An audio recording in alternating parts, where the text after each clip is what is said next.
Born and Raised isn't for everybody. I started it so I could help my people and my family. That's always gonna be the goal. That's always gonna be the mission. This is me. This is who I'll always be. We're proud of it, and if you don't like it, we don't care.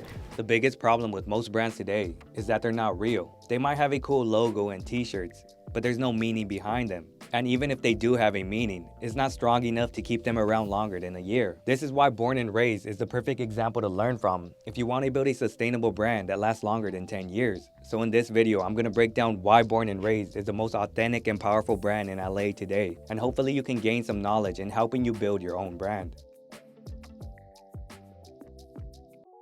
Born and Raised started as like a project that I birthed out of kind of heartbreak, I guess. There was no plan, there was no business model, there was no investors, there was no nothing. I was doing things controlled by emotion, which eventually led me here. I was just wildly frustrated in the beginning with no conduit and no way to channel my energy. So being so frustrated and fueled by that, I started Born and Raised as kind of like a way to channel my frustration and anger and started making clothing. Why I chose that as a vessel, I have no idea. Born and Raised has a powerful and authentic origin story. Unlike most brands that start because someone wants attention and fame, Spanto started Born and Raised out of frustration from a real-life problem: gentrification. Like he said, there was no plan to start a brand. He just saw a problem and was called to action. We call these people heroes.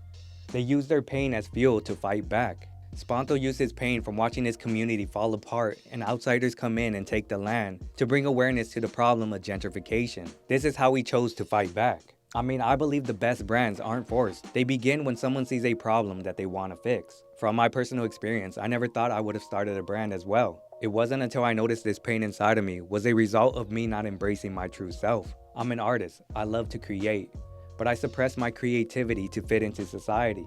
I took the normal path because being an artist isn't realistic, but by doing so, I was killing my true self. So I started speaking out about this feeling, and I realized there's a lot of people who feel just like me. And that's when I started Make Art or Die, which basically means to embrace your true self, which for me was making art, or die, to live a normal and unfulfilled life. So if you want to start a brand, look inside of you or outside and find a problem that you want to fix.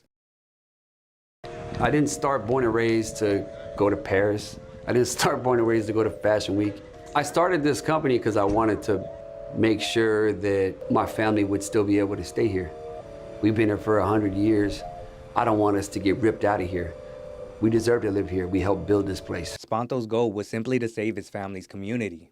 He had a mission, and that's what makes a great brand. A mission helps people understand where you're headed. Therefore, they can make a decision if they want to join you on this journey or not. And Spanto's mission was a powerful one. So many didn't hesitate to join his movement. People know what it feels like to be voiceless and powerless when fighting an enemy like gentrification. They don't have the influence or resources to fight back. So when they see someone who does, then they become supporters. And this movement started off small, but it eventually grew because each city has its own identity, right? Like Venice looks this way for this reason, and Boyle Heights looks this way for this reason, and Montebello looks this way for this reason. So it's like they're kind of like extracting people, and then they kind of sell it back to the consumer as like a prepackaged lifestyle. You know, everybody grows up somewhere. Everybody goes to high school somewhere. And like that kind of happens to a lot of people. And it's like, you know, I'm very, very proud of like where I grew up. And I think a lot of people are proud of where they grew up. Even though his mission started in Venice, it quickly spread outside of his neighborhood because this problem is happening all over the world and it's happened for centuries. So even if you're not from Venice, you still know what it feels like to be born and raised in your neighborhood, to be proud of where you're from. So you know what it feels like to be kicked out of your neighborhood, or what it would feel like to be kicked out of your neighborhood and your land sold to the highest bidder. This problem runs deep. On the surface, it's people getting extracted from their neighborhoods. And under the surface, it's the question whether people should have this much power to do whatever they want. Shining a light on Los Angeles culture that I feel like I know how to do. Because I realized that there were so many other people that they come to LA, they move to LA, and they chase after the LA dream, or you know, the stereotype that LA has, right?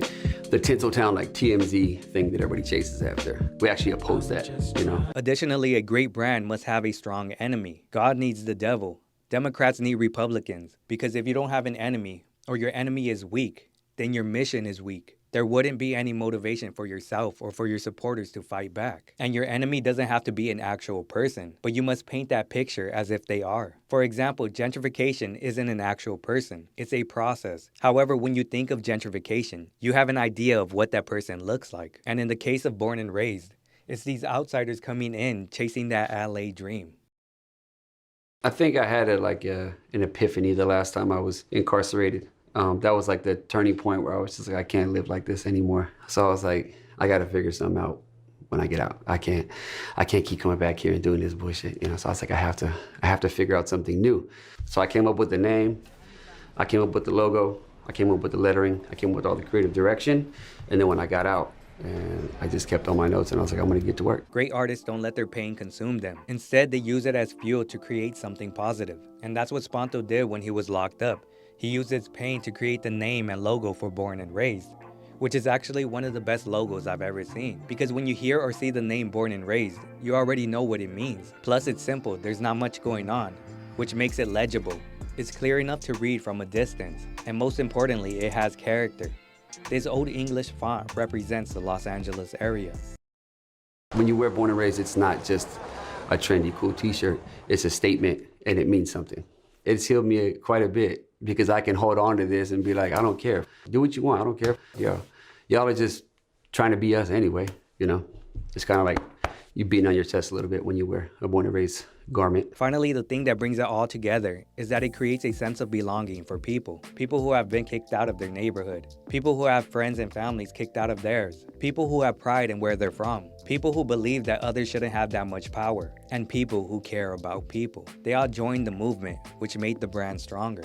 I mean, I've never resonated with the brand until I saw Born and Raised. In the beginning, I didn't know what their mission was, but I understood what it meant to be born and raised. I grew up in South Central Los Angeles, and while most people might look down at this community, I'm proud that I grew up there. So that's what Born and Raised initially meant to me. It made me feel like I belonged. Great brands need three things. 1, a strong mission, which is a plan for a better future. 2, a strong enemy, and this doesn't have to be an actual person. You could be fighting an idea or an emotion. And finally, a strong leader. You need somebody that stands for something and is willing to fight for their people. And by having these three components, you create a sense of belonging for your people.